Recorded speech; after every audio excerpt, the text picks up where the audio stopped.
Alors, chers amis, bienvenue à cette reprise. Nous avons dans un premier temps parlé de la présentation du cours du radar avec les objectifs et le contenu en termes de travaux en activité, en apprentissage et en connaissance.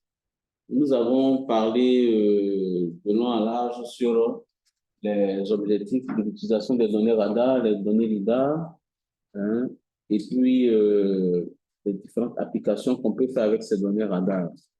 Alors, maintenant, dans cette reprise, nous allons aborder les notions, hein, tout ce qui est généralité sur les systèmes radar. Alors, nous, notre radar que nous allons utiliser ici, ce sont des radars imageurs, n'est-ce pas? Alors, on définit le radar, comme le nom l'indique, hein,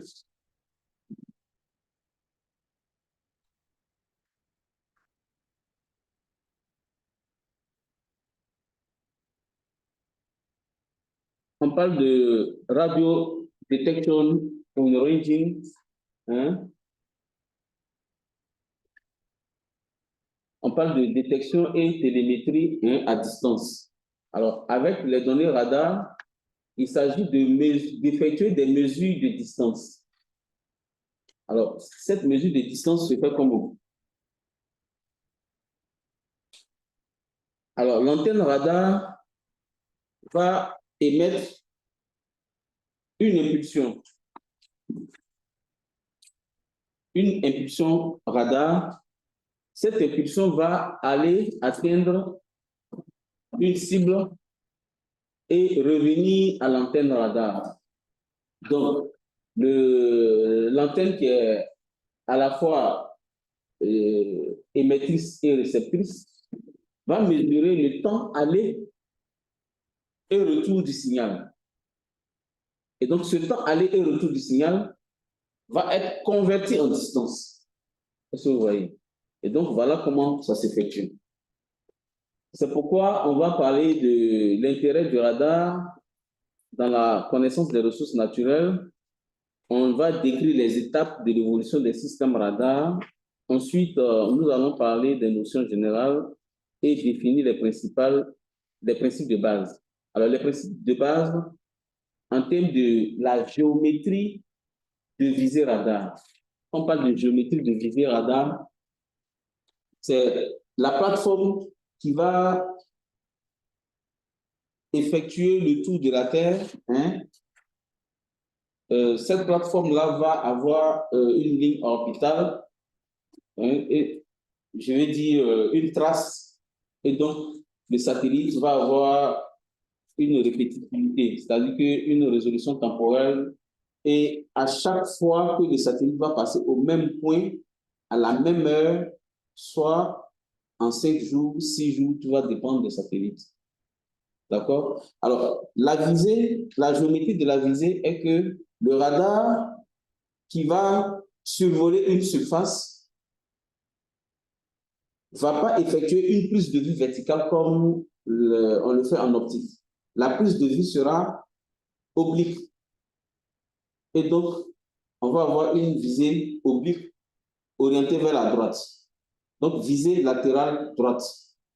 Maintenant, dans cette visée latérale droite, il va avoir des angles d'incidence qui vont être proches du nadir ou bien éloignés du nadir. Et donc, on va avoir dans ce principe-là une variation de valeur d'angle d'incidence. Vous voyez. Donc, c'est ce qui caractérise la visée, la géométrie de la visée radar. Et donc, les radars de première génération, hein, effectuent des visées latérales droites seulement. Les radars de nouvelle génération, hein, effectuent à la fois les visées à droite et aussi les visées à gauche. Maintenant, cette dernière génération de radars effectue des visées, comme dit, des visées multiples. C'est-à-dire que le radar va balayer à la fois et à gauche et à droite pendant qu'il survole. C'est compris? Donc, on disait que le thème radar est initialement était destiné aux applications militaires, on en a parlé, et donc maintenant on utilise le radar pour traiter des applications civiles en termes de surveillance. Donc il sera plus facile pour nous de effectuer des surveillances au niveau du littoral pour savoir quel navire traverse nos eaux, nos mers. Est-ce que vous voyez? Hein? Quel est le navire qui entre, qui sort, on va les détecter. On va parler dans ce cas-là de détection de cibles ponctuelles. D'accord? Mesures de surveillance en géologie, en météorologie, hein, il y a des radars météorologiques, hein, et les états de surface également. Donc, voilà un peu les différentes applications. Donc, plusieurs systèmes de radar existent. Hein. Nous allons utiliser le principe du fonctionnement du radar à impulsion cohérente. D'accord? On va définir tout cela. Bien. Donc, le radar, par définition, veut dire Radio Detection and Ranging, qui veut dire détection et télémétrie par ondes radio. Donc, les ondes radio, les hyperfréquences, donc on détecte et on mesure les distances. Détecte et mesurer les distances. Donc, c'est ce que fait le radar. Alors, c'est un système actif, hein, à visée latérale, utilisant des ondes cohérentes. Alors, la cohérence de l'onde, c'est quoi?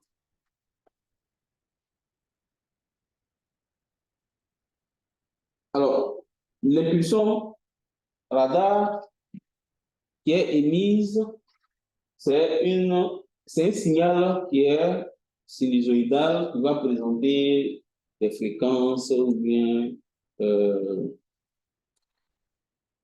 une certaine longueur d'onde. Hein? Et donc, on va avoir la conservation de la valeur de la longueur d'onde. Et étant donné que l'onde qui est sinusoïdale va avoir des propriétés en termes de en trigonométrie, on va parler de amplitude, hein, et de phase. Donc, on va avoir au niveau de la phase qui sera modulo 2pi ou bien selon les variantes. Donc, cette impulsion-là va conserver la longueur d'onde et donc on va parler de cohérence de l'onde. Donc, le signal, l'impulsion radar a une direction de propagation. D'accord? Avec cette direction de propagation, nous avons le vecteur onde-position. Ce vecteur onde-position-là va être dans une direction donnée. On va mesurer l'amplitude du signal. On aura une longueur d'onde. Le signal sera polarisé. La polarisation veut dire que le signal va être émis verticalement. Hein, d'accord? Donc, le champ électrique incident va être émis verticalement. Et lorsqu'on a une émission verticale, on va mesurer le retour de la rétrodiffusion. C'est-à-dire la diffusion de retour, on va mesurer dans la polarisation verticale et horizontale en même temps. Si on a une impulsion verticale qui est émise verticalement comme ça, on va mesurer deux retours, c'est-à-dire une rétrodiffusion verticale et une rétrodiffusion horizontale. Si l'impulsion incidente est émise horizontalement, telle que je suis en train de le faire, alors l'antenne va mesurer la rétrodiffusion verticale et horizontale. Donc, quelle que soit l'impulsion, la polarisation de l'impulsion, le retour sera à la fois horizontal et vertical. C'est compris? Donc, on aura un signal incident et le signal rétrodiffusé. Et avec le radar, qu'est-ce qu'on mesure? On mesure l'amplitude du signal et la phase du signal. D'accord? Donc, voici la mesure radar. Amplitude et phase du signal. Alors, on va exploiter le volet amplitude du signal pour les cartographies géologiques structurales on va utiliser l'amplitude du signal, on va la transformer en coefficient de rétrodiffusion pour détecter des objets. C'est comme si on a une clé systématique pour détecter n'importe quel objet par sa valeur de coefficient de rétrodiffusion. Maintenant, la composante phase du signal, on va l'utiliser en différence de phase. C'est-à-dire quoi? Vous aurez une image qui va avoir phase 1, une autre image qui va avoir une phase 2. Donc, lorsqu'on va faire, on va les additionner, on va avoir une différence de phase. Les amplitudes vont s'éliminer. La phase 1 moins phase 2, on aura une différence de phase. Cette valeur de différence de phase va être utilisée en interférométrie radar pour produire des courbes de niveau. On parle des données de relief, des MNT, et aussi pour effectuer des calculs de déplacement de surface. Alors, l'onde radar, c'est caractéristique. Dans les applications militaires, vous savez,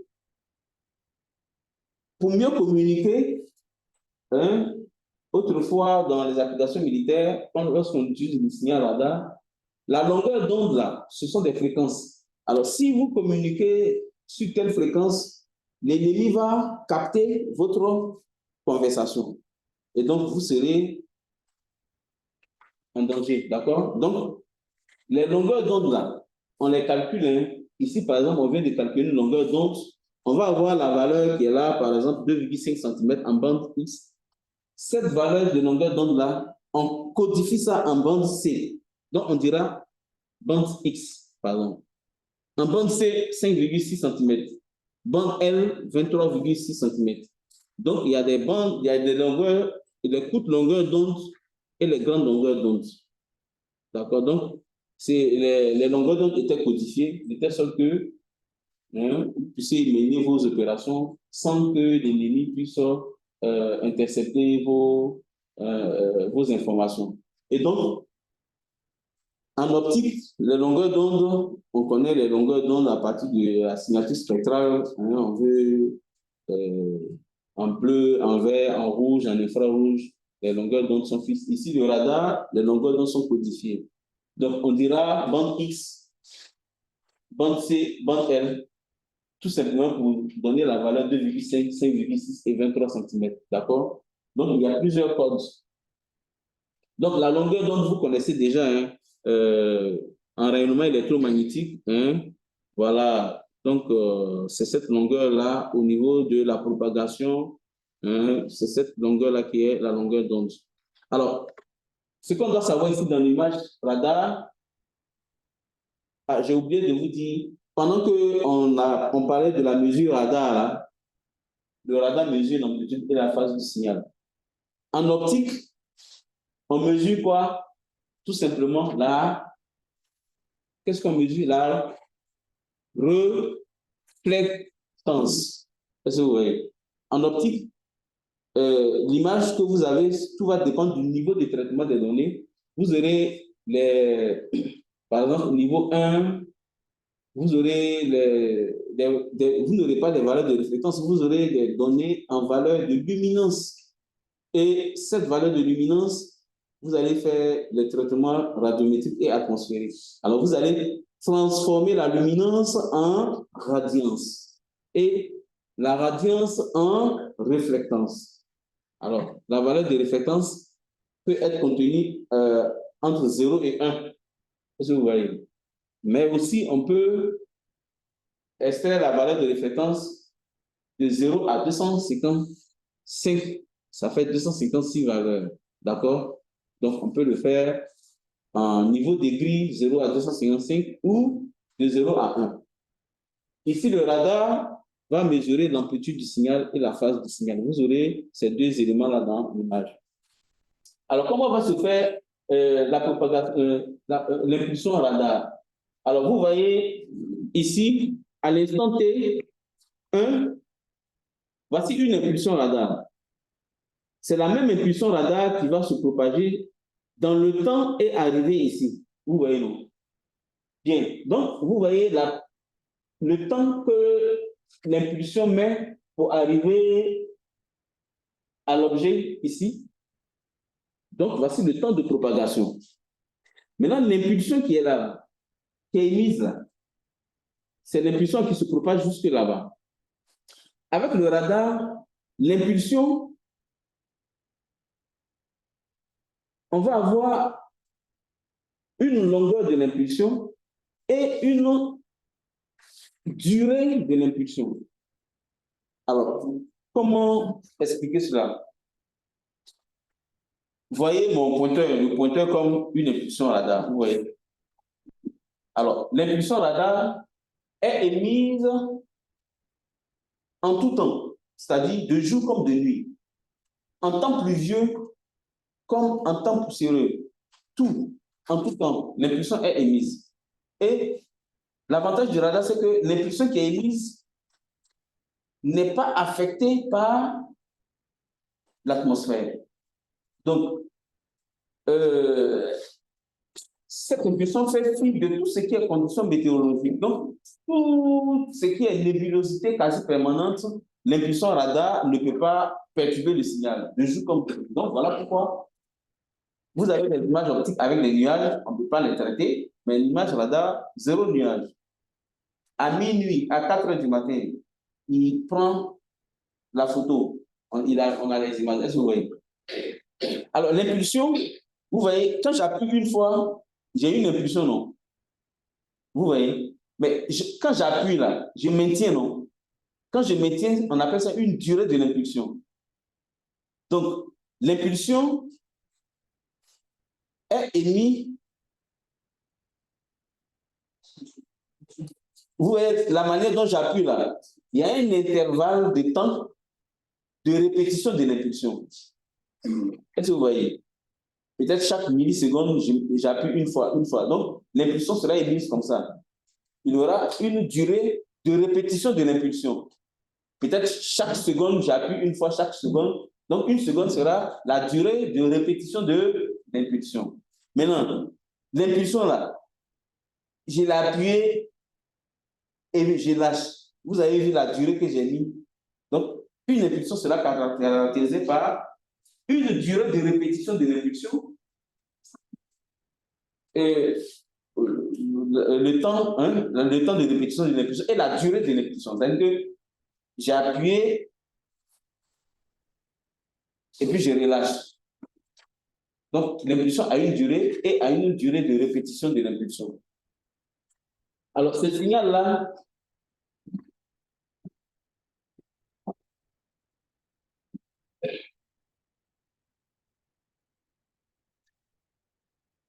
alors c'est la durée de l'impulsion là qui est ce paramètre là dans l'équation radar, on va voir ça, ok? Et donc, voilà le temps que l'impulsion a mis pour atteindre une cible, d'accord? Alors, le temps aller-retour, hein, ça sera le même temps multiplié par 2, donc le temps aller-retour va permettre de caractériser la distance. Donc, en termes de radar, le radar mesure les distances.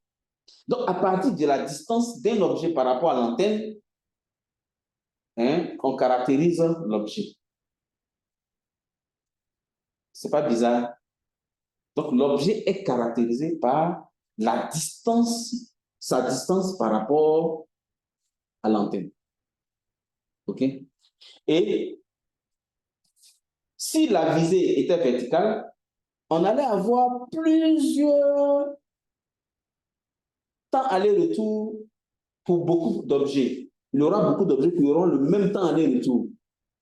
Donc, pour éviter qu'il y ait confusion de nombreux points qui ont le même temps aller-retour, donc qui ont la même distance, qui sont à la même distance avec l'antenne, c'est pourquoi le radar effectue la visée latéralement pour ne pas que deux objets aient la même distance. C'est compris? Alors, voici une image optique à gauche. Elle est parsemée de nuages. Il n'y a pas une méthode qui va traiter les nuages, éliminer les nuages. Alors, si vous éliminez les nuages par un traitement, d'accord, mais les nuages cachent quoi? L'information qui est derrière là, vous allez inventer ça? Non. Alors, les nuages sont un danger. Pourquoi? Parce que vous allez traiter les nuages et les nuages font écran avec le rayonnement solaire. Donc, si vous êtes ici et puis on vous illumine, vous qui êtes là, vous cachez la personne qui est derrière vous, mais votre ombre aussi va cacher l'information. Donc, les nuages que vous voyez dans l'image, on voit les nuages et les ombres des nuages. Les nuages cachent l'information, l'ombre du nuage cache aussi l'information.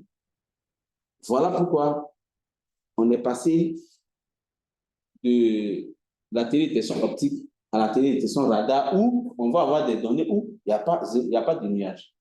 C'est bon? Voilà l'avantage. L'avantage de la polarisation, regardez ici la première scène qui est en haut.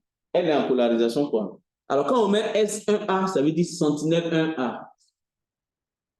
Elle est en polarisation VH. Ça veut dire que émission verticale, réception horizontale. Et l'autre, c'est quoi? Sentinelle 1A, polarisation, émission verticale, réception verticale. Alors, il y a une différence entre les deux images par observation visuelle. Hein? Il y a des différences, non? Voilà. Donc, il y a des endroits qui sont plus clairs, plus rehaussés, hein, que ce soit le sol, que ce soit les zones bâties. D'accord. Donc, la différence de polarisation déjà permet de enrichir l'information, permet d'avoir des informations complémentaires. D'accord? Bien, polarisation verticale, polarisation horizontale. Alors, regardez ici, à ma gauche là, vous voyez la direction de propagation, donc on va appeler ça là une onde. Quelle onde? Avant d'être horizontale. Regardez la direction de propagation. Ça quitte du satellite pour venir sur la Terre. Donc, c'est une onde incidente. Alors, cette onde incidente est émise comment? Horizontalement. Hein? Horizontalement veut dire quoi? Ça veut dire que le champ électrique est horizontal. D'accord? Le champ électrique est horizontal. Et ici, on mesure quoi? La direction retour au capteur. Donc, c'est une onde incidente. Divisé. Onde qui retourne au capteur, là. Comment on l'appelle? Retour diffusé. Onde retour diffusée. D'accord? C'est ce qu'on appelle l'écho. L'écho, c'est le retour de l'onde. D'accord? Alors, donc, elle est captée comment? Quelle polarisation? Ça veut dire que le champ électrique est vertical. Donc, la polarisation, c'est le plan du champ électrique. D'accord? Bien. Avec le radar, ce que vous mesurez, quand on dit l'onde incidente, l'impulsion incidente, l'impulsion de retour vers l'écho, ce qu'on mesure, c'est de l'énergie qu'on mesure. C'est l'énergie qui est mesurée. D'accord? Donc, on va parler de onde incidente ou bien énergie incidente. Onde rétrodiffusée comme énergie rétrodiffusée. D'accord?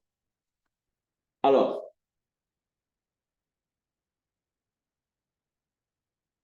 le champ électrique qui est là, regardez le champ électrique là. Le champ électrique là.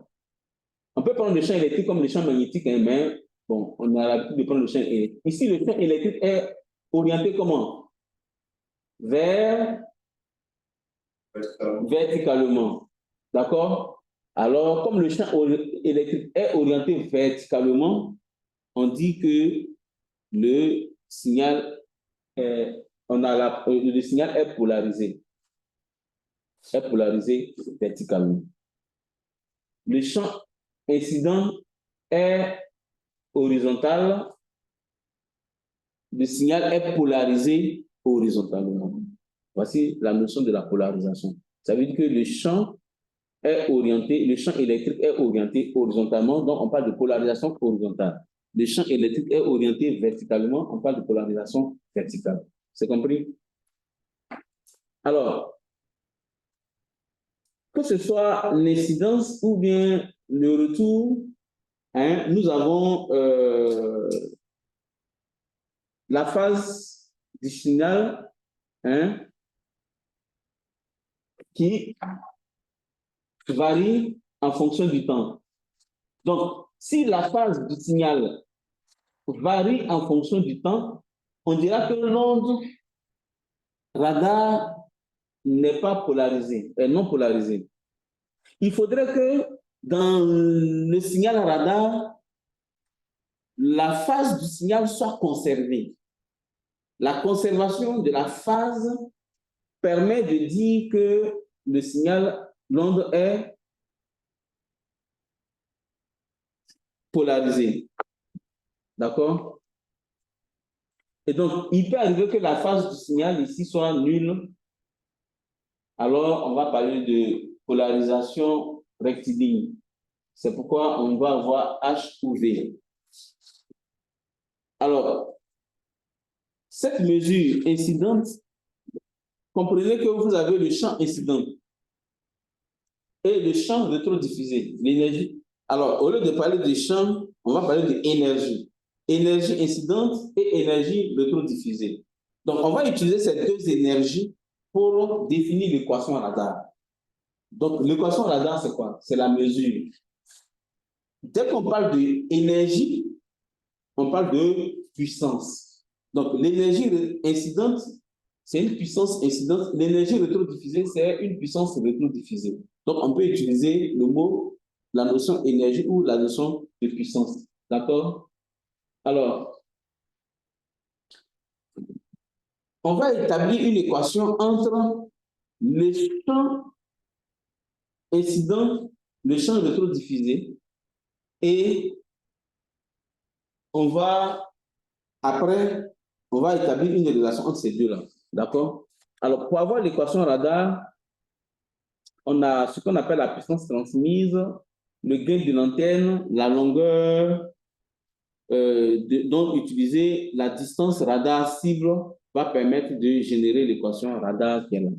D'accord? Donc, voici l'énergie rétrodiffusée.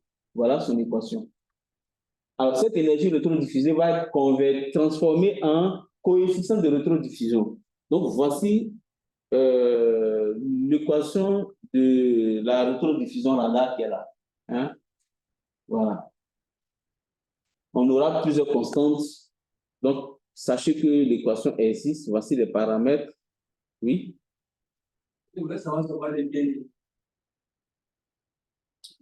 Alors, il y a des termes que j'explique, mais souvent je préfère expliquer ça lorsqu'on avance.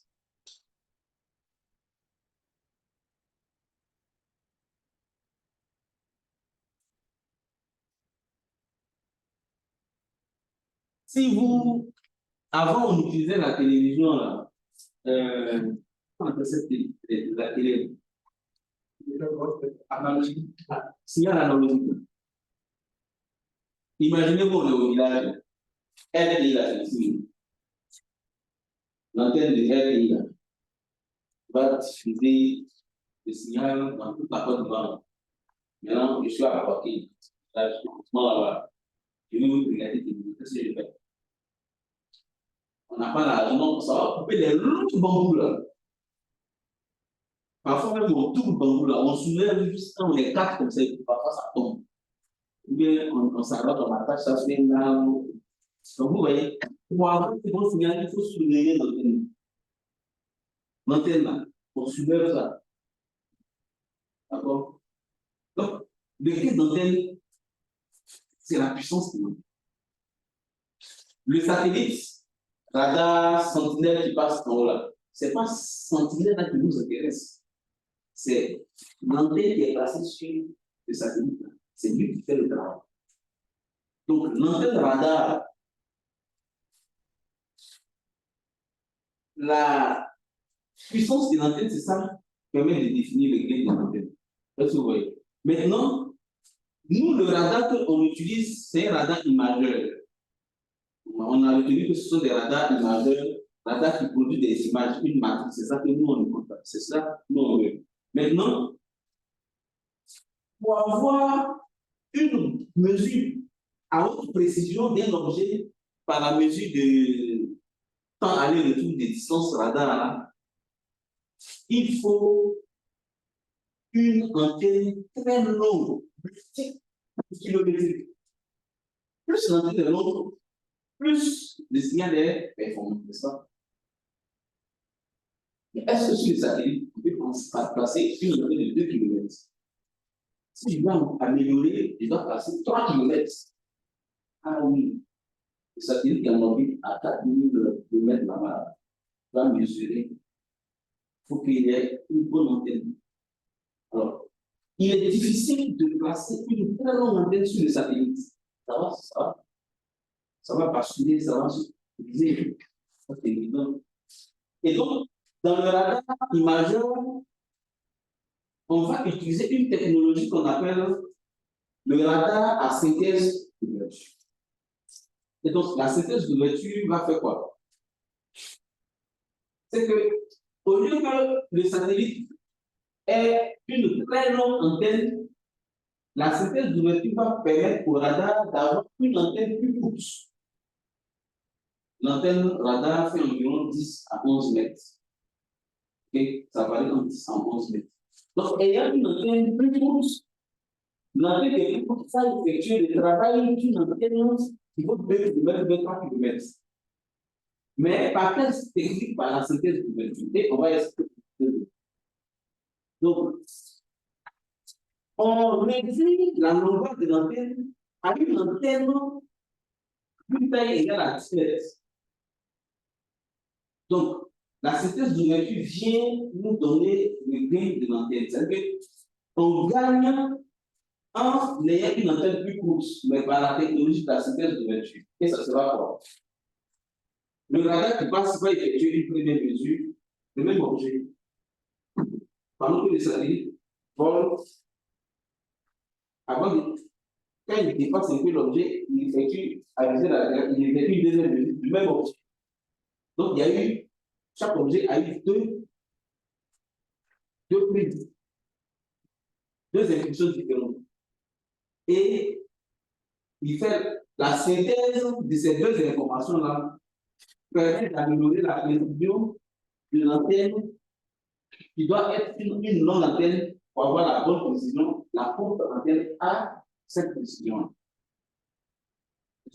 Donc, c'est un paramètre lié à l'antenne qui permet de caractériser la puissance de l'antenne pour avoir effectué des mesures de haute précision. C'est compris? Alors,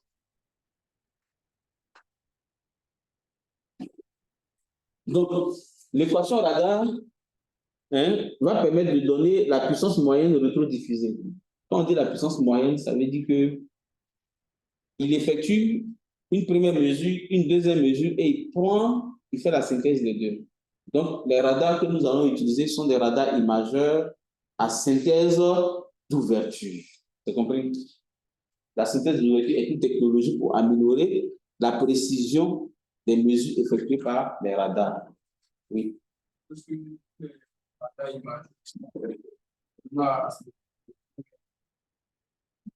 Alors, les radars imageurs sont à synthèse d'ouverture.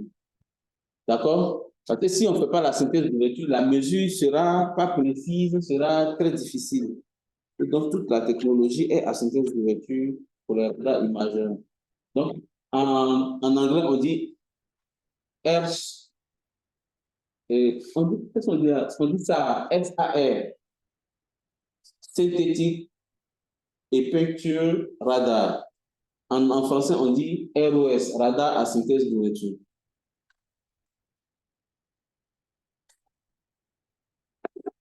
Alors, on avance. Alors, regardez ici. Voilà une prise de vue. Une image est prise à un temps et le même satellite peut passer 5 jours après, il prend, vous voyez, non, il prend une image de la même zone. Est-ce que vous voyez?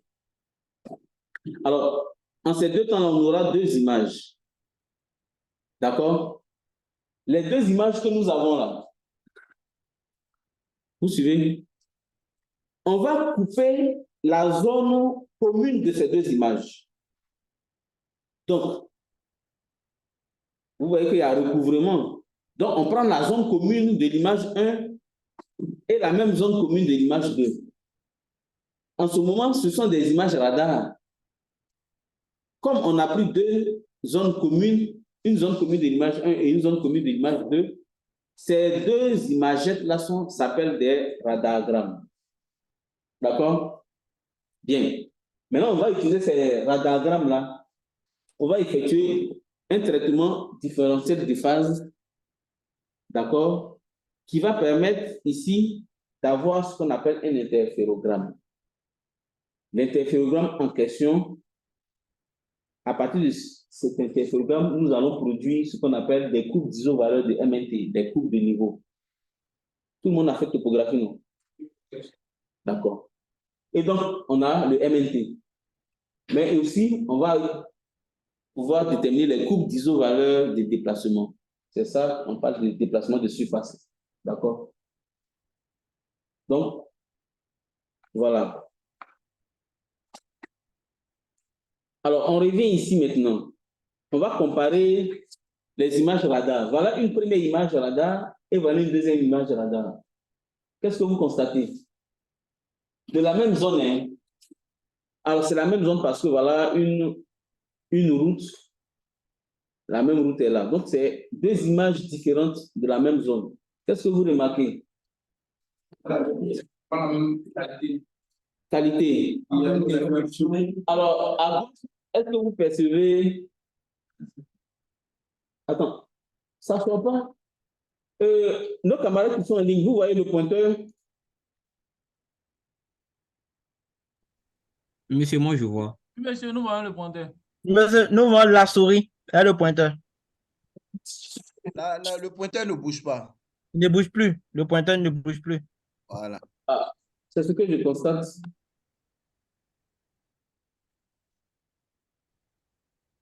C'est la souris qui bouge. Voilà, ça. C'est présent maintenant. C'est présent. C'est présent. D'accord. Dans mon écran ici, là, ça disparaît. Si vous voyez, c'est bon. Nous, on voit. D'accord. Donc, ce sont deux images de la même zone, mais de sources différentes.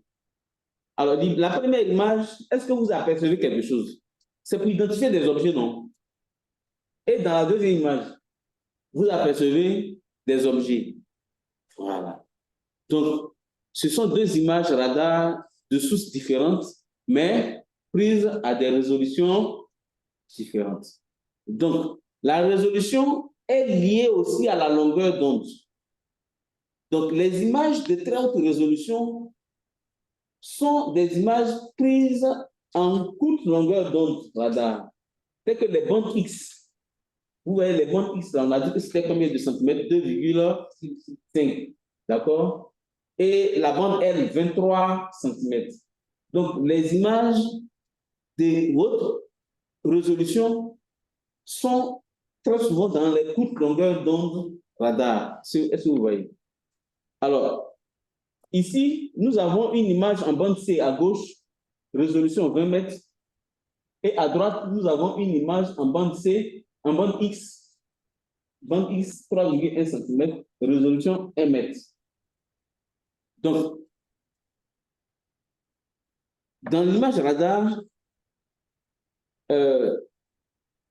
les courtes longueurs d'onde, telles que les bandes X, hein, les objets qui paraissent rugueuses, qu'est-ce que je vais dire? Les objets qui, en temps normal, paresse rugueuse là sont lisses en bande C, en bande X, pardon. Donc en bande C, hein, la résolution est moindre. Ici en bande X, la résolution est meilleure. Donc vous voyez. Donc améliorer la résolution veut dire aussi qu'on utilise des courtes longueurs d'onde radar. D'accord? Donc c'est en termes de résolution. Alors ici, on arrive même à identifier les objets, même on peut les interpréter. Alors, on a des parcelles, on a des zones, bon voilà. Alors, la machine est plantée.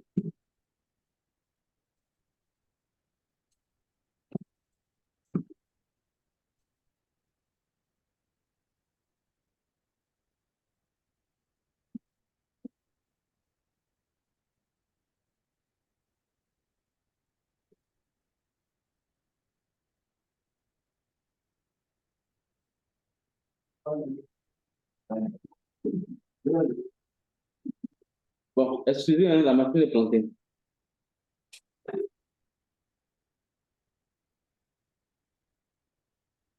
Ah. Alors, on a vu les différences de résolution. Alors ici, on va parler de la géométrie visée, de la visée latérale radar. Alors, si vous suivez,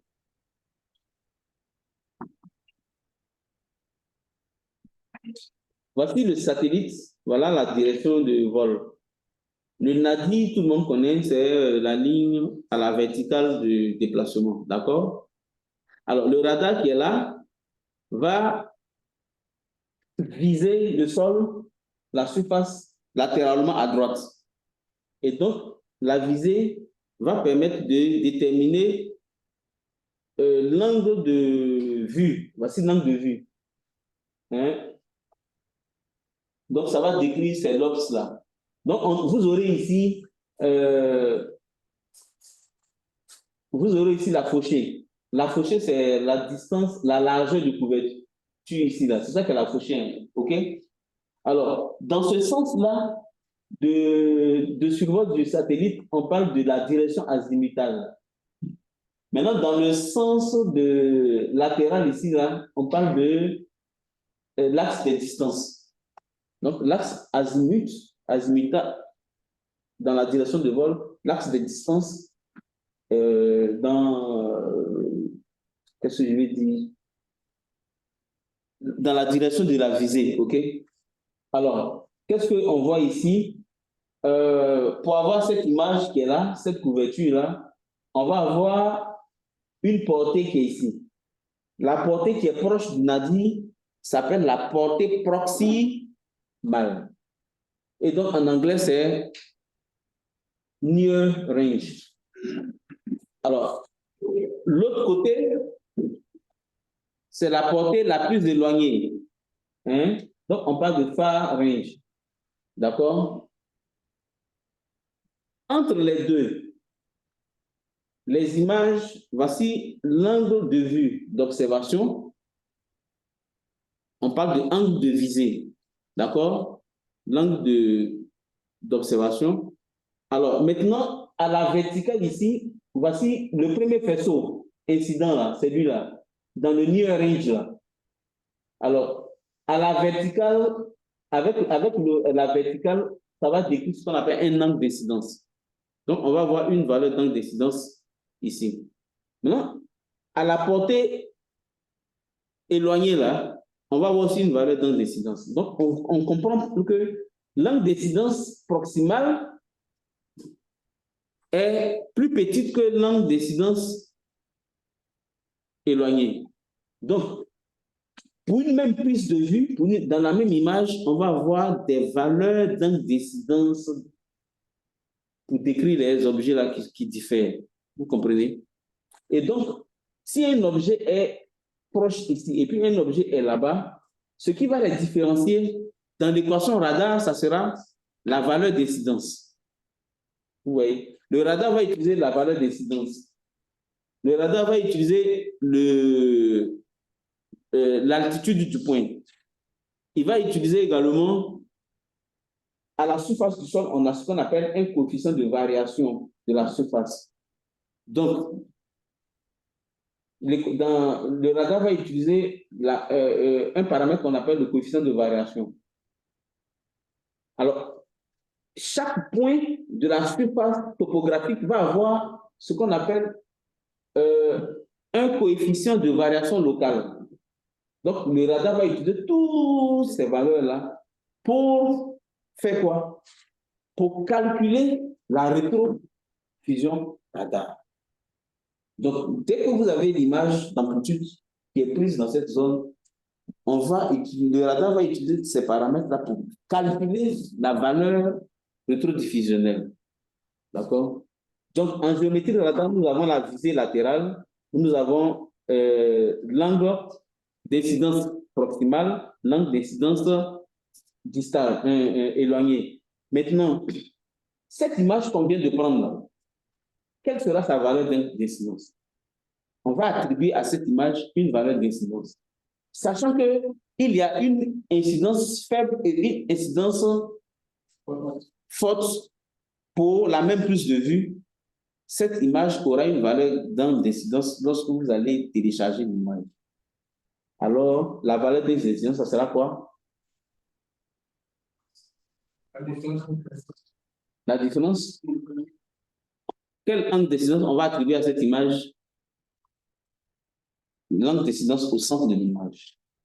Donc, quand vous allez télécharger les images radar, vous aurez... c'est vrai que c'est une image peut-être en bande C, hein, mais vous aurez plusieurs bandes dans les téléchargements. Vous aurez des images selon les valeurs d'angle d'incidence. Donc, on aura par exemple, vous voyez la fauchée là, non? On aura plusieurs fauchées selon leur position par rapport au nadir. Donc, on aura des images, comment on les appelle? IOS, c'est-à-dire, on va avoir les images. Vous voyez que pour une scène là, on va prendre l'angle d'incidence au centre pour caractériser l'image.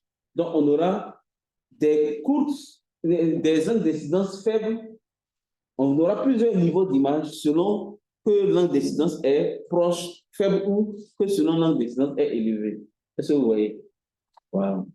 Donc, on va voir quel est l'avantage d'avoir des images à angle d'incidence faible. Quel est l'avantage d'avoir des images à angle d'incidence élevé? D'accord?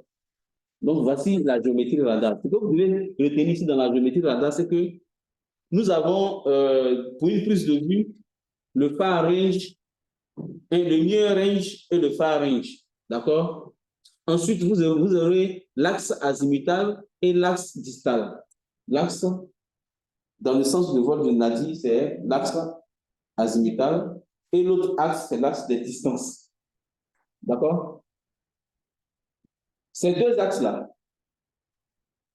lorsqu'on va télécharger une image radar de niveau 1 ou de niveau 0, l'image là, ça serait une image complexe.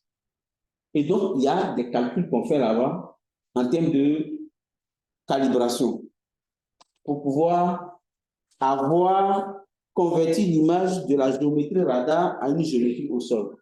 Donc, quand le radar enregistre une image, on va avoir le radar à une image dans sa géométrie radar là-bas, au niveau de l'antenne, et on convertit cette géométrie de l'image à une géométrie au sol pour que c'est comme si on faisait une projection au sol. Donc, l'image, telle que vous l'avez là dans sa géométrie radar, a les pixels n'ont pas les mêmes distances, n'ont pas les mêmes tailles. Le pixel ne sera pas carré. On aura un pixel qui a un côté en azimut, une valeur en distance. Le pixel n'est pas carré. Maintenant, quand on fait la projection au sol, c'est-à-dire qu'on convertit l'image de la géométrie radar à géométrie sol, alors on va avoir des pixels carrés. Donc, l'image sera superposable au sol. Donc, vous voyez déjà la première difficulté pour traiter une image radar, il faut, vous avez l'image dans sa géométrie radar en mode complexe.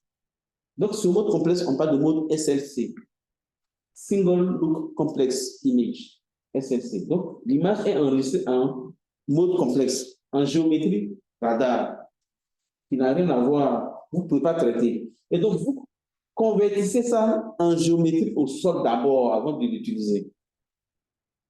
Et donc, le processus de conversion de la géométrie radar en géométrie sol, ça s'appelle le multilookage. Donc, premier exercice, multilookage. Donc, c'est pourquoi vous devez connaître les notions far range, near range, OK? Et direction azimut, direction distance. C'est compris? Alors, voici les niveaux des images. Alors, on prend ici une image, le satellite Radar 2. Alors, regardez, vous voyez que la visée est multiple, non? Donc, à la fois, le satellite qui passe mesure à droite et mesure à gauche. D'accord? Alors, regardez ici. Dans cette prise de vue-là, c'est quel satellite? Alors, on va prendre bon, Spotlight, par exemple. Spotlight, vous voyez, voilà une première scène. Donc, ensuite, voilà une deuxième scène, troisième scène, quatrième scène, ainsi de suite. Qu'est-ce qui caractérise ces scènes? Donc, ici, la première scène, là, c'est un premier, c'est, bon, on va appeler ça iOS 1.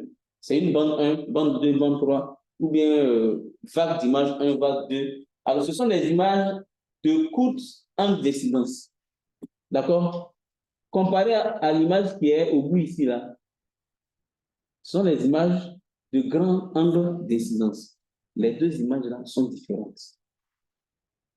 Et donc, si vous voulez, selon votre projet, selon votre objectif, et utiliser une image radar, laquelle vous allez télécharger, vous aurez besoin des images de faible angle d'incidence ou bien des images de grand angle d'incidence.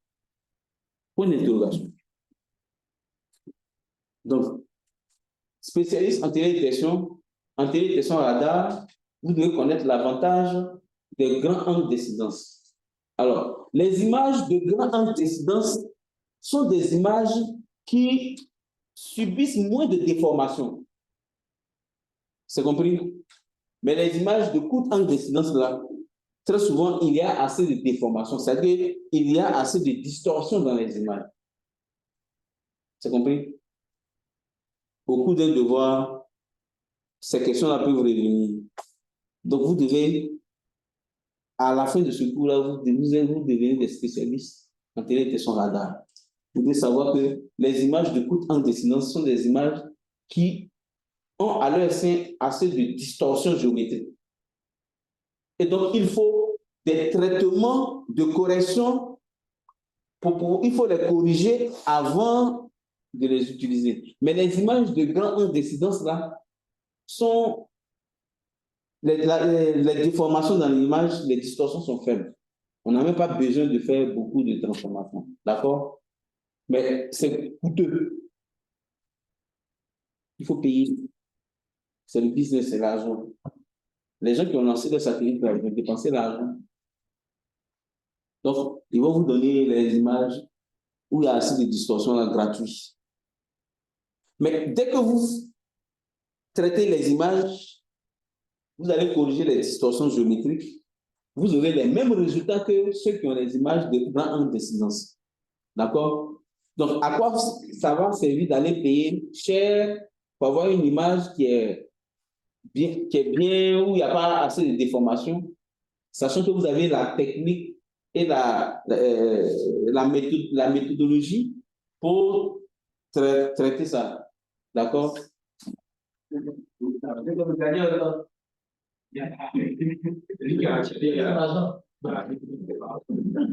Alors, donc, en fonction que l'angle d'incidence augmente, la fausseté aussi va augmenter, va diminuer. les images, donc tout va dépendre. Hein. Parfois, c'est la même fauchée, hein, mais bon. Donc, par exemple, ici, lui, il fait 3 jeux d'images. Il y a 3 angles d'incidence. Alors, quand on parle d'angle d'incidence, c'est l'angle d'incidence au centre. Voilà, 3 angles d'incidence. Lui, ici, il va avoir peut-être comme 9. Ici, donc, tout va dépendre hein, de la résolution. Voilà, résolution fine, hein, white, ça veut dire que large champ de vue. Donc, ça veut dire que pour couvrir la Côte d'Ivoire, une seule scène peut suffire, mais 2 scènes. Donc, ce sont les images, on parle de WS, white, swipe. Ce sont les images à large champ de vue. Vous voyez que la fauchée est grande. Hein. Alors, les images en résolution fine, là, hein, sont plus... Hein, la taille est petite ici, la fauchée est petite. D'accord? Ce qui veut dire qu'une seule scène est lourde. Pour avoir une région, pour couvrir une région, il faut beaucoup d'images. Donc, il faut une grande capacité de stockage. Pourquoi? Parce que, voilà, donc pour cela, il vous faut des super ordinateurs pour travailler. Et en Côte d'Ivoire, ici, vous avez la chance, il y a le supercalculateur à Benjerville qui est installé. Chaque jour, ça tourne. Il faut de l'eau pour refroidir. Il faut de l'électricité pour tirer cette eau-là pour faire rentrer dans la machine pour refroidir le système.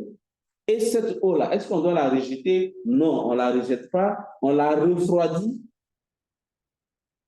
Et ça va retourner encore dans le système. La même eau, ne pas gaspiller de l'eau. Et chaque seconde qui passe, ça tourne, ça consomme de l'énergie. Et la machine a besoin de vous pour l'utiliser. C'est-à-dire que le calculateur qui a Benjamin là-bas, chaque jour, chaque minute qui passe, le calculateur tourne, il cherche des données à traiter. Mais vous, vous êtes là, c'est vous qui devez lui apporter des données pour traiter. Donc, en traitant ces images radar, le CURAT fait partie d'un PSN, Pôle scientifique national. Donc, le CURAT a un PSN au calculateur, c'est-à-dire que vous avez droit à utiliser le calculateur. Et donc, maintenant que vous utilisez des données radar, quelles que soient les données satellitaires, pour surtout ceux qui sont en ATIM, vous devez acquérir la technologie de recherche et téléchargement automatique et pré-traitement en même temps de toutes les images de janvier jusqu'en décembre. Donc, vous développez des algorithmes pour effectuer des téléchargements automatiques. Dès que l'algorithme est développé, le téléchargement automatique se fait en même temps. D'accord? En même temps que le téléchargement se fait, en même temps, le pré-traitement est fait et on aura des images qu'on va mettre à la disposition de ceux qui ne maîtrisent pas cette technologie-là de les utiliser. Ou bien un centre de recherche a besoin d'images, alors on leur donne. Eux, ils n'ont pas besoin d'aller télécharger pré-traité. Avec vous, développez un algorithme qui fait un téléchargement automatique et un pré-traitement en même temps. Et le résultat est là, est stocké sur le calculateur. Le calculateur va avoir ces résultats-là, mais le calculateur va vous donner peut-être 24 heures ou bien 72 heures pour enlever ces données. Sinon, lui, il va les écraser. D'accord? Donc, il y a le calculateur qui est là, ça fait près de 4 ans. Et le calculateur vous attend pour travailler. Est-ce que vous voyez? Le calculateur, il est sous-utilisé. Donc, on peut vous donner un sujet sur la Côte d'Ivoire, toute l'Afrique de l'Ouest, pour traiter les données climatiques avec le radar, ou bien avec les images, ou bien en amplitude. Et puis, téléchargement automatique, pré-traitement en même temps. Et à côté de cela, vous allez développer une chaîne de traitement automatisée pour traiter les données radar ou bien les données optiques de manière automatique. Vous allez déjà échantillonner, développer des points de contrôle pour entraîner le modèle et en même temps, il va faire la classification, sortir les cartes thématiques en même temps. Alors, puisque le satellite ne nous appartient pas et que le satellite va faire une répétition de prise de vue, donc la résolution temporelle, c'est chaque 6 jours, chaque 6 jours, chaque 6 jours. Un tel programme, on met dans le calculateur et on est là. Dès l'instant où il y a une image qui est disponible net, en même temps, vous n'avez plus besoin de venir vous asseoir télécharger. Tout se fait automatiquement et on a les résultats. C'est ce qu'on attend de vous. Avec ces données-là, maintenant, on va les exploiter pour utiliser les livrables, c'est-à-dire les produits issus de cette télédétection-là, dans d'autres thématiques telles que modélisation, dynamique, dynamique spatiale en termes de changement, occupation de sol, végétation, hein, dégradation du couvert végétal. Est-ce que vous voyez? Et cartographie des changements, voilà. Carte d'occupation de sol. La Côte d'Ivoire, on peut sortir des cartes d'occupation de sol chaque semaine, chaque mois. Voilà. Pour voir.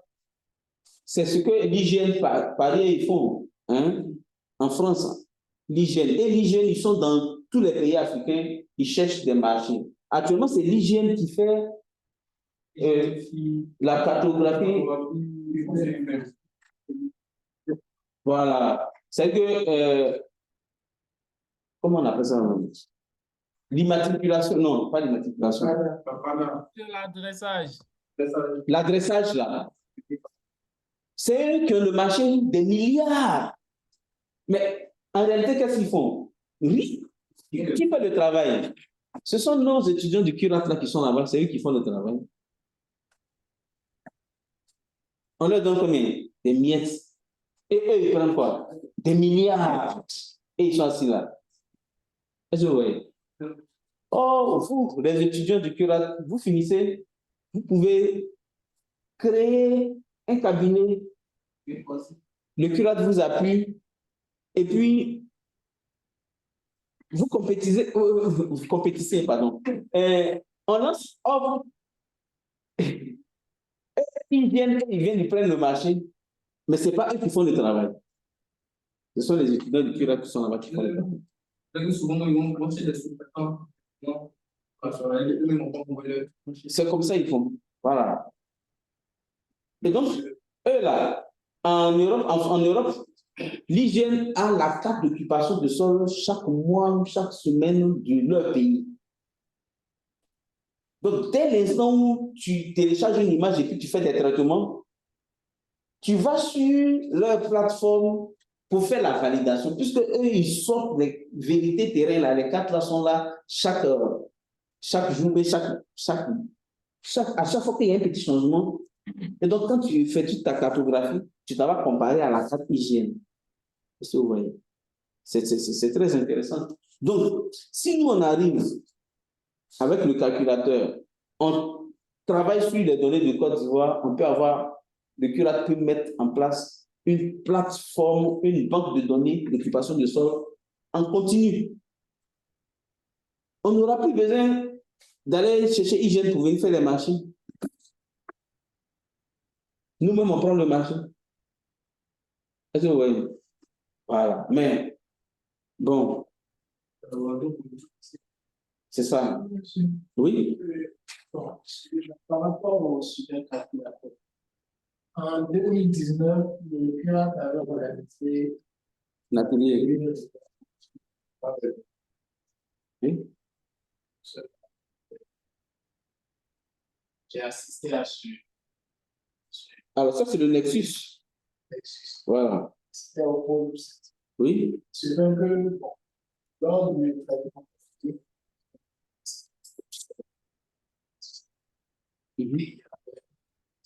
Oui?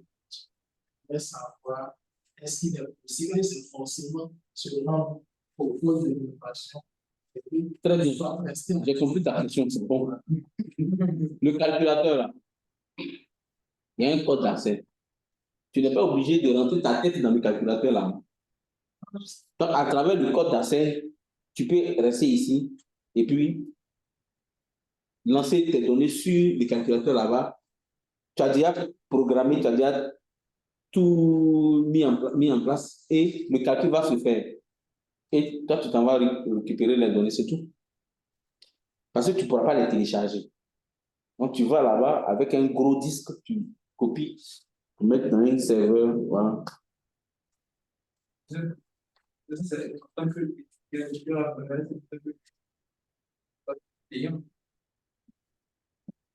Le calculateur est là pour recevoir tout ce qui est activité en Côte d'Ivoire, dans n'importe quelle entreprise, n'importe quelle structure. Voilà pourquoi il y a des pôles scientifiques qui ont été développés. Et nous, le CURAT, on appartient à un pôle scientifique.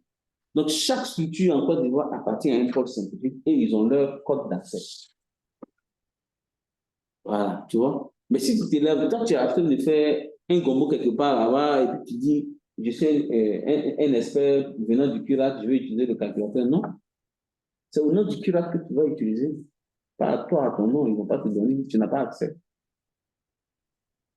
Alors, on continue. Une image radar va avoir une apparence. Alors, on va doucement, c'est pour que vous compreniez beaucoup de choses. Ne vous inquiétez pas, on a 4 séances de 3 heures, 3 heures. On va expliquer et on va pratiquer, d'accord? Si les 4 séances ne suffisent pas, je peux demander une séance supplémentaire ou 2 séances supplémentaires, donc ne vous inquiétez pas. Hein? On perd du temps, mais c'est pour comprendre, d'accord? Alors, tout à l'heure, l'image radar, on a dit qu'on effectue une mesure radar. La mesure égale à quoi? Amplitude plus phase du signal. On peut utiliser l'amplitude, on peut utiliser la phase. Bien. Quand on prend la phase, il y a ce qu'on peut faire avec. Quand on prend l'amplitude, il y a ce qu'on peut faire avec. L'amplitude, si on veut effectuer des cartographies en termes de paysage naturel, on va transformer l'amplitude en valeur rétrodiffusionnelle. D'accord? Donc, cette valeur de rétrodiffusion-là, on va venir voir, voilà ce qu'on peut faire avec l'image radar. À côté de la mesure amplitude et phase, et on peut transformer la phase en coefficient de rétrodiffusion, qu'est-ce qu'on peut faire avec l'image radar? C'est analyser l'information qui est dans l'image là. Donc, on va voir tout à l'heure l'image là a une apparence. L'apparence que vous avez dans l'image, vous allez voir qu'il y a des zones qui sont rugueuses, il y a des zones qui sont lisses, il y a des zones qui sont moyennement rugueuses. Est-ce que vous voyez? Si vous passez la main sur votre table, elle est comment? Elle est lisse. Donc, on appelle ça une faible rugosité. Quand vous passez la main sur le mur est comment? Rugueux. Donc, une rugosité peut-être moyenne. Si vous passez la main sur le bitume, une forte rugosité. Donc, dans l'image radar, comment interpréter les informations qui sont dans l'image? Donc, déjà, avant même d'aller prendre les valeurs d'amplitude, ou les valeurs d'intensité, ou les valeurs de rétrodiffusion, on va voir l'apparence de l'image. Apparence lisse, apparence moyenne, apparence très rugueuse. Donc, on va interpréter en termes de rugosité de l'image. Donc, en fonction de la valeur de la rugosité, on saura déjà, on va catégoriser les informations. D'accord? Alors, ici, vous avez, dans l'image, il y a des endroits, il y a des zones foncées, un peu sombres. D'accord? Les zones foncées là, ce sont des zones où il y a présence d'eau. Alors, la présence d'eau peut être, c'est 100% eau, donc ça sera une surface d'eau libre, n'est-ce pas? Exemple de surface d'eau libre. Les lacs, lagunes, les retenues, les étangs, les cours d'eau, l'océan, la mer, n'est-ce pas? Voici les plans d'eau. Les plans d'eau, là, l'impulsion qui vient là, le signal là, ça fuit l'antenne. Donc, l'antenne émet une impulsion, attend le retour ne vient pas. Donc, lui, il compte 0. Donc, c'est sombre, c'est noir. Le fait que ces zones-là soient sombres, tout va dépendre du niveau de gris, hein. Noir, hein. Donc, ce sont des zones lisses, le plan d'eau. Donc, pas d'information, ça compte noir. Pourquoi? Parce que s'il y a le sol, la zone sera sombre. Hein, ça sera sombre. Donc, dans l'image radar, vous allez voir qu'il y a des zones qui sont sombres, mais qui ne sont pas des plans d'eau. Ça veut dire que c'est une zone humide. D'accord? Et on peut les déterminer à partir du signal, puisqu'il y a une propriété dite électrique de la composante eau dans le sol. Le sol est humidifié, il y a des forêts inondées. Vous allez voir que la zone là, il y a la forêt, il y a une couverture végétale, mais la zone est sombre, c'est qu'il y a assez d'eau. Est-ce que vous voyez? Alors, donc en optique, on parle de réflexion spéculaire. Donc ici, là, il n'y a pas de retour. Donc la zone dans l'image, ça sera un peu sombre. Alors maintenant, regardez ici. Voilà une zone où il y a assez d'arbres. Donc je peux dire de forêt. Qu'est-ce que vous remarquez? Voici les rayonnements incidents et le rayonnement, le retour de l'information, c'est une diffusion volumique. C'est-à-dire une diffusion dans tous les sens. Donc, on parle de diffusion volumique. Alors, ces zones-là dans l'image vont apparaître très rugueuses dans l'image radar. Vous allez voir que la texture est grossière et rugueuse. D'accord? Donc, c'est la végétation. Alors, vous allez voir que ici, vous aurez des zones qui sont comme ça, où l'image paraît un peu claire. Ça veut dire que le signal qui vient va rebondir sur le sol et retourner. Donc, on va parler de diffusion double rebond. Donc, ici, on aura une diffusion simple, là, on aura une diffusion volumique, et là, on aura une diffusion double rebond. Donc, les zones bâties là ont cette propriété-là. Et donc, déjà, dans l'image, à travers l'apparence, vous aurez des zones de diffusion simple, c'est-à-dire les surfaces dénudées, lisses, ou bien les plans d'eau, il y a une diffusion simple. Où il y a assez de végétation, c'est une diffusion volumique. Et où il y a assez de bâti, ce sont des diffusions double rebond.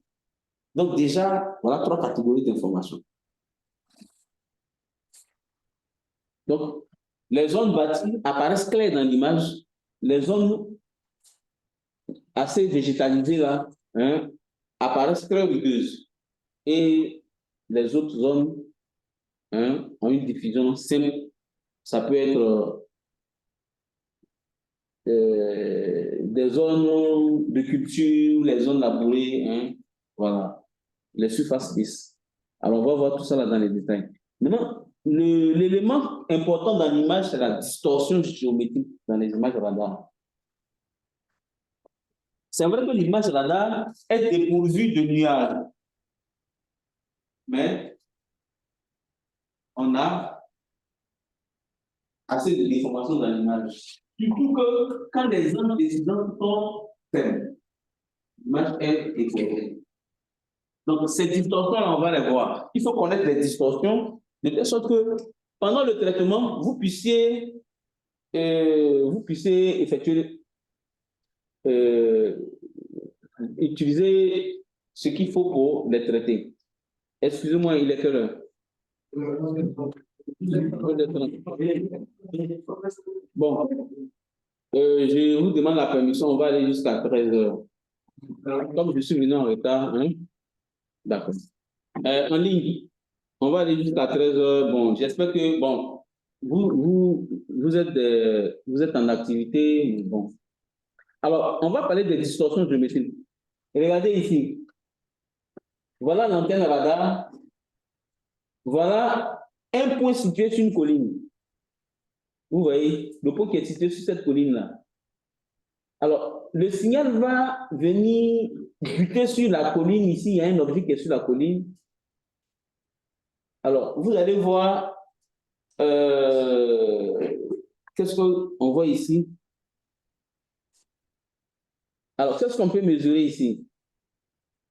Dans l'image, les zones qui sont situées sur les sommets là, le temps aller-retour sera court. Donc, ces objets qui sont là vont apparaître, vont être brillants dans l'image. Donc, les zones claires là, ce sont les zones situées en altitude. D'accord? Parce que s'il y a un point qui est ici, et puis l'impulsion qui vient, le radar va émettre aussi une autre impulsion ici. Le point qui est ici sur le sommet va retourner vite. Et lui là va venir en retard. Alors, dans l'image, ici là va apparaître plus clair. Parce que la retour-diffusion est plus élevée là-bas. Est-ce que vous voyez? Donc, c'est un problème. Ce qui fait que dans l'image, le point qui est au sommet ici va être enregistré avant le point qui est ici. Or, le long de l'axe des distances, il faudrait que, selon l'ordre, voici le navire qui est ici, voici la visée. Dans cette visée-là, l'objet qui est ici, là, dans la matrice, dans l'image, on va l'avoir avant lui, avant lui, avant lui, avant lui, avant lui, et ainsi de suite. Mais les objets qui sont sur le sommet, là, ils vont venir avant ce point-là.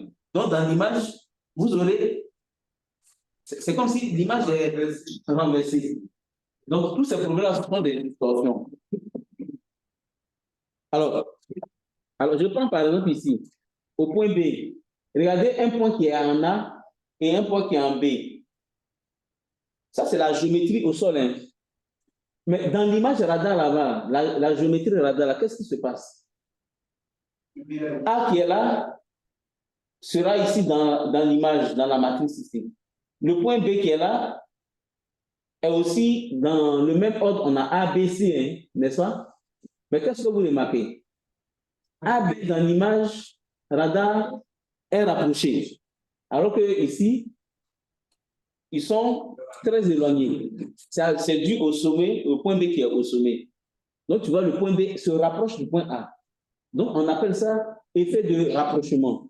Donc, c'est une distorsion. Donc, on corrige cela en utilisant le MNT du terrain et un autre paramètre qu'on appelle le coefficient de variation locale du terrain. Chaque point au sol a un angle d'incidence qu'on appelle l'angle d'incidence locale. Chaque point a une altitude, donc a un point d'incidence locale. L'incidence locale, l'incidence locale. Qui n'a rien à voir avec l'incidence du l'image. Et donc, l'incidence locale, le coefficient de variation locale, l'altitude du point va permettre de corriger ces distorsions-là pour dire, et on aura à la fin une image où chaque point est situé à sa position normale. D'accord? Alors, on a parlé de rapprochement. Parlons ici de repliement. Le repliement, c'est quoi?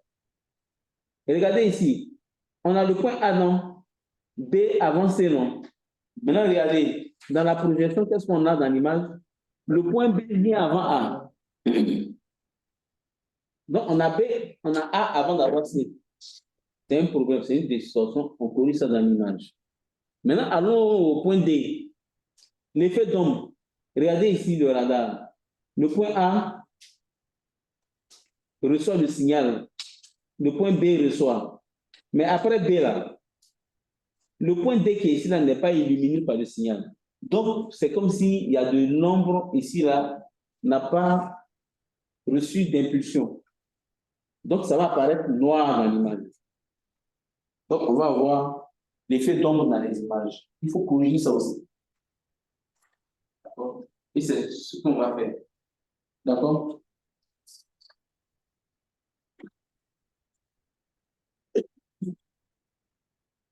Bien. Un exercice. Alors, regardez ici une image optique. L'image optique, c'est visée verticale. Donc, l'image, il n'y a pas de déformation.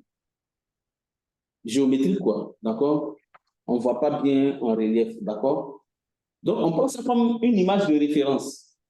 Maintenant, voilà une image radar en VSAT, de satellite en VSAT, mais à quel angle d'incidence? 28 degrés. Et l'autre est pris en quel angle d'incidence? C'est où l'angle d'incidence de l'image est élevé? 43. D'accord? Alors, comparez l'image 43, angle d'incidence élevé là, à l'image de référence. Vous voyez que c'est superposable. Donc, l'image d'angle d'incidence élevé est aucune déformation. Quasi non déformée. D'accord? Maintenant, regardez l'image d'angle d'incidence 28 degrés. 28, ça fait environ la moitié de l'autre. Qu'est-ce qui se passe? Regardez le lac où bien le lac où bien la lagune. Est-ce que vous voyez ça même? Alors, regardez ici. Il y a des zones claires dans l'image. Ce sont les sommets. Et les sommets là apparaissent et il y a des repliements et des raccourcissements. Le cours d'eau qui est ici là, qui vient sur ce lac là, hein, a disparu. On ne voit même pas. D'accord? Donc voilà l'avantage d'avoir des images dans l'incidence élevée. Alors, mais néanmoins, l'image de 28 degrés d'angle d'incidence là, on va traiter et l'image va devenir aussi comme l'autre. Vous compris? Traitement géométrique de l'image radar. Bon, on ne va pas se capter la tête ici. C'est le multilookage là. Donc, on fait le traitement géométrique de telle sorte qu'on a l'image en mode slant range et on passe en mode ground range. Donc, de la géométrie radar, on passe à la géométrie au sol. Donc, c'est ici là.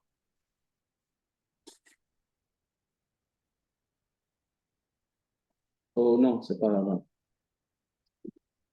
Voilà le plan image radar et voilà la réalité terrain. Donc, on a l'image en géométrie radar qui est ici et on convertit en géométrie au sol comme ça.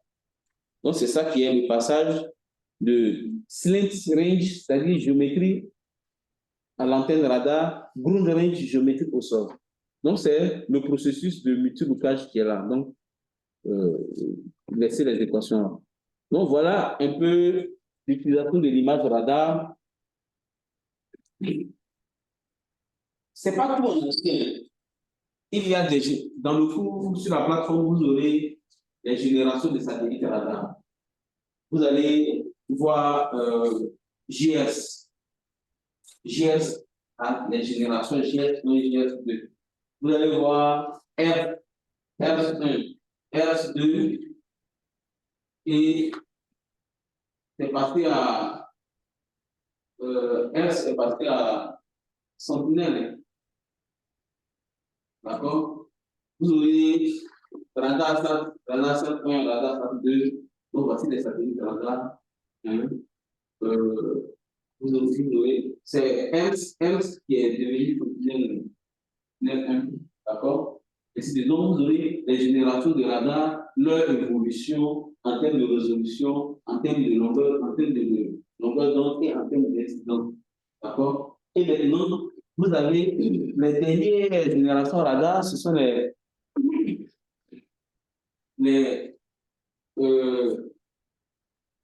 Terra X, les Terra X en bande X. Hein? Mais il y a aussi les tandems.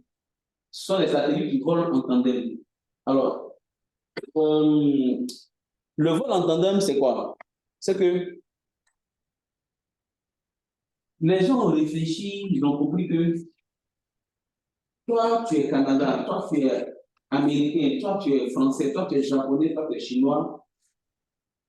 L'univers rempli, il y aura un embouteillage même de satellites là, c'est pas bon.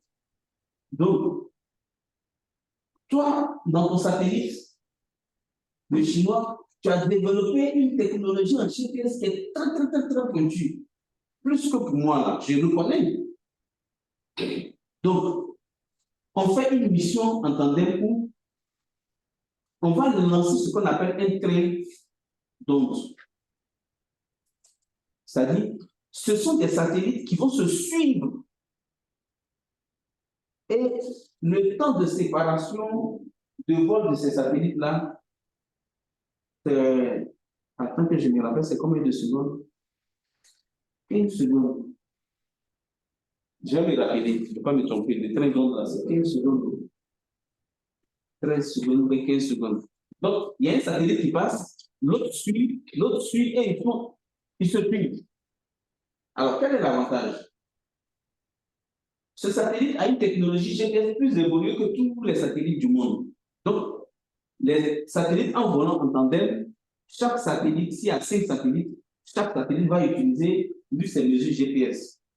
Ils vont plus se fatiguer pour mettre technologie GPS dans leur satellite.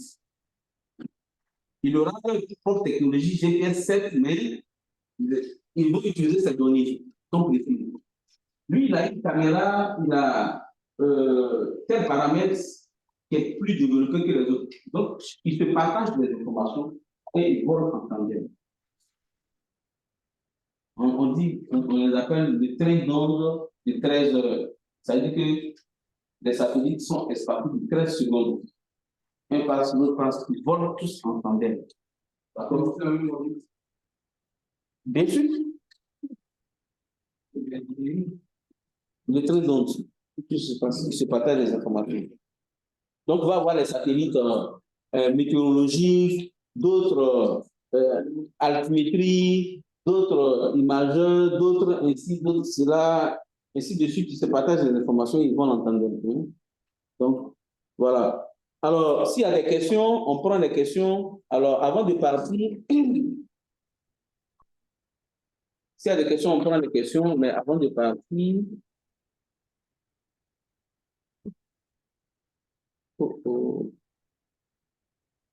avant de partir, alors vous allez sur la plateforme, vous aurez des activités, des TP. Laissez les activités là d'abord. Ne touchez pas aux activités, vous allez voir les TP sur la plateforme. Alors, le premier TP, alors on va commencer le premier TP la séance prochaine. Alors, c'est acquisition des images. Attends, je vais voir si c'est partagé.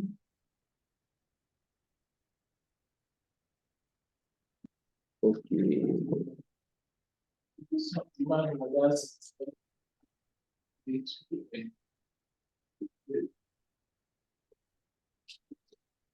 C'est partagé? Ça ne s'affiche pas ici. J'appuie quoi? Windows P.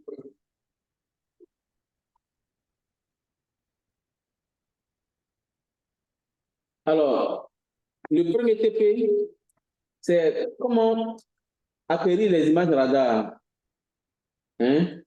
Donc, Sentinelle est gratos, hein, donc on va aller sur le site Copernicus et télécharger, comment télécharger les images radar, on va le faire.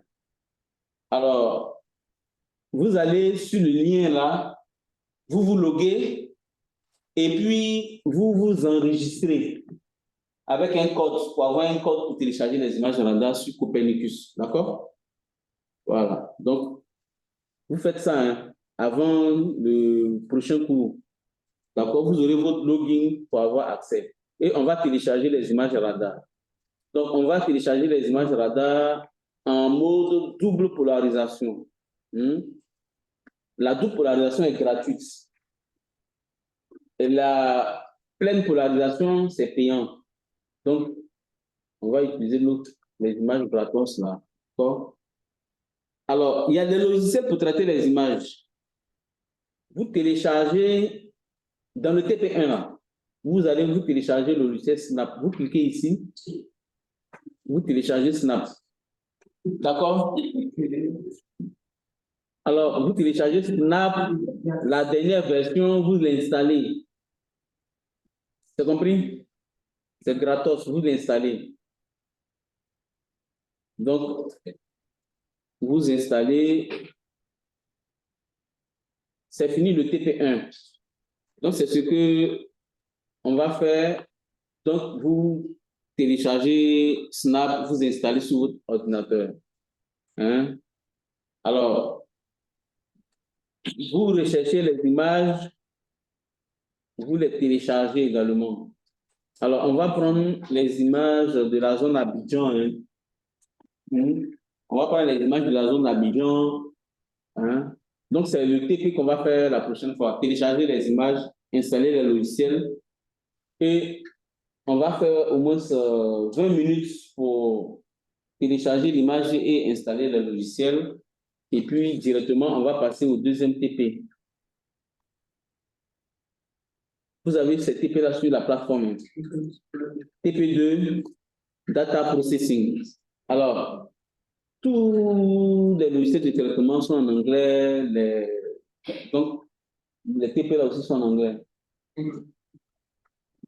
Voilà, vous devez comprendre l'anglais. Voilà, en principe, même, on doit supprimer le système comptable pour passer au système anglais. Voilà. Alors, le TP2, après le téléchargement de ces données-là, on va passer au TP2. Je ne vois pas le TP2. Ah oui, TP2. Voilà. Comment traiter? Alors, en temps commun, c'est le land use, en fait, occupation du sol. Ceux qui sont en spécialité CEDD, en fait, eux, ils ont déjà fait en Master 1, cartographie des zones humides, des zones inondées, les plans d'eau, voilà. Donc, en temps commun, c'est le land use, tout le monde fait. Donc, on va traiter les images radar pour faire les land use, d'accord? Donc, vous serez capable de traiter l'image radar et avoir des images comme ça et les superposer sur Google Earth et aller identifier les informations. D'accord? Voilà. Donc, télécharger EzaSnap, la dernière version. Télécharger image d'Abidjan. D'accord? Selon le TP1. Et là, la prochaine fois, on va faire une petite révision, comment télécharger pour ceux qui n'auront pas pu télécharger. Et puis, on va faire le traitement, le deuxième TP. Donc, question? Il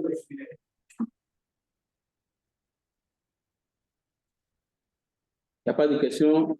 Donc, on se reprend la semaine prochaine, n'est-ce pas?